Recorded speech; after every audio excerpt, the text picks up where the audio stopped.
This is the British Museum. It's the world's largest world history museum, and it draws millions of visitors every year. Inside, it holds more than 8 million cultural and historical artifacts from all over the world, which cover 2 million years of human history. If you follow the museum's recommended list of don't miss items, you'll see its star pieces. Like this Easter Island sculpture that's about 1,000 years old, or this bronze sculpture of the Hindu god Shiva. But there's a problem hidden in the museum, and we can see an example of it along this route. Out of those 12 pieces, nearly half have disputed ownership. The British Museum claims those pieces belong there, on display for the world to see. But in recent years, many have been fighting to get them back to where they came from. The list of disputed museum treasures keeps on growing. Should cultural artefacts return to their home countries or be left in Western museums? The subject of intense debate as to who should now own them. Let's start with some context. In the late 1600s, the British Empire began expanding across several continents. It became the largest empire in history, controlling about a quarter of the world's land and population. During its centuries-long rule, the empire took precious resources and wealth from countries all over the world, including cultural and historical artifacts, many of which ended up here in the British Museum, which was founded in 1753 and kept growing to accommodate all the new pieces in its collection. Lots of the items in the museum were legally acquired and are completely undisputed, like this one, a 2,000-year-old Roman vase sold to the museum by a duke in 1945. The problem is with the pieces that are disputed, like the first item you see as soon as you walk in, the Rosetta Stone, taken by British troops from the French in what is now Egypt. Or further in, the Parthenon sculptures, removed from the Acropolis in Athens by a British lord and sent to the British Museum. Or over here, on the floor dedicated to African art, the Benin Bronzes, some of the most contentious items in the museum. The Benin Bronzes are kind of hard to categorize because they include such a huge range of items, from engraved ivory tusks to brass sculptures to plaques. But they were all produced here, in the Kingdom of Benin, in present-day Nigeria. This wealthy and industrious kingdom produced thousands of objects and art pieces starting in the 1500s. A lot of the items adorned palace walls and were used for religious rituals, but they weren't just decorative. There were visual archives of the kingdom in a society that did not develop written script as we know them. That's Professor Chika Okeke-Agulu, an art historian and professor from Nigeria who teaches at Princeton University. They told their history, how they narrated the histories of kingship, of the kingdom, its political and social life. But in 1897, Benin would lose thousands of these cultural pieces. At the time, European colonial powers were expanding south in what was called the Scramble for Africa. They split up the continent into spheres of influence for financial exploitation.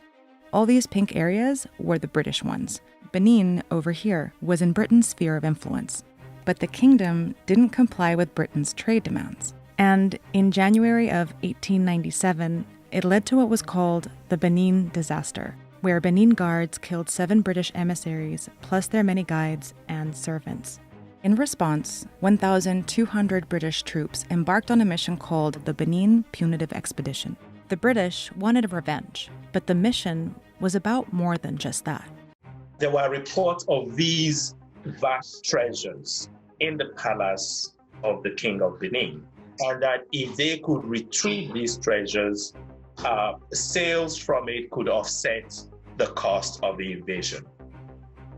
This was all well planned, and so the punitive expedition, in other words, was also an economic enterprise. The British soldiers, armed with machine guns, conquered the city and burned it to the ground. but not before carefully taking thousands of artifacts. They piled them up neatly, photographed them, and even labeled them loot. This photo, taken at the Benin Palace after the raid, shows soldiers with the dismantled plaques that were brought to the British Museum and sold all over the world.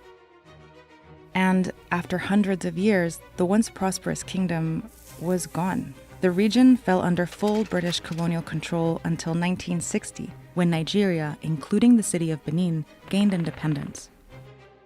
But even though they were finally free, their historical artifacts were still spread all over the world, locked up in Western institutions like the Leipzig Museum of Ethnology in Germany and the Quai Branly Museum in Paris, and, of course, the British Museum. 1995, in London.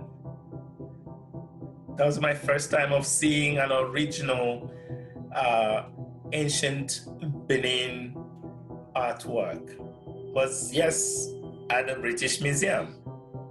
Being in the presence of these magnificent objects and knowing that I had to travel all the way from Nigeria to see for the first time these objects, it was a mixture of pride in the achievement of these ancient artists and anger mixed with a sense of loss at what could have been if I only had to travel a few hundred miles. But at this point, you're limited to those privileged like me who could get a visa to travel all the way from Nigeria to England to encounter these objects.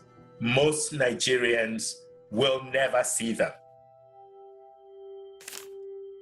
In March 2000, Benin's royal family tried to change that. They officially requested all cultural property illegally taken be returned to the rightful owner. But for the most part, the British Museum has ignored any requests.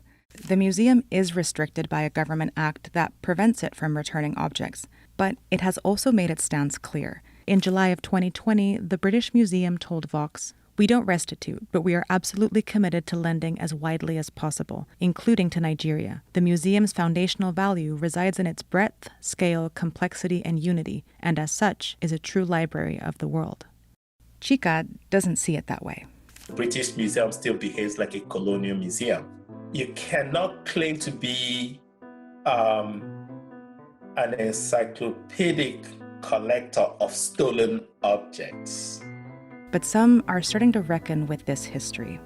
In 2014, the grandson of this British soldier from the 1897 Benin Punitive expedition returned these two items he had inherited to the Benin royal family.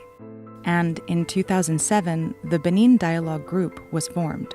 Western museums that hold the bronzes and Nigerian government representatives have been discussing potential solutions ever since. But as of today, none of the bronzes have been returned. But this is just one story. This legacy is bigger than the Benin Bronzes. There are hundreds of contested items in the British Museum, with their own rich histories and with original owners trying to retrieve them. But the problem is even bigger than the British Museum. It's a legacy of centuries of colonial power that repeats itself again and again, with different artifacts in different museums, because these requests aren't just about items. They are also about cultural and historical identity and who gets to own it. This is a long-term project.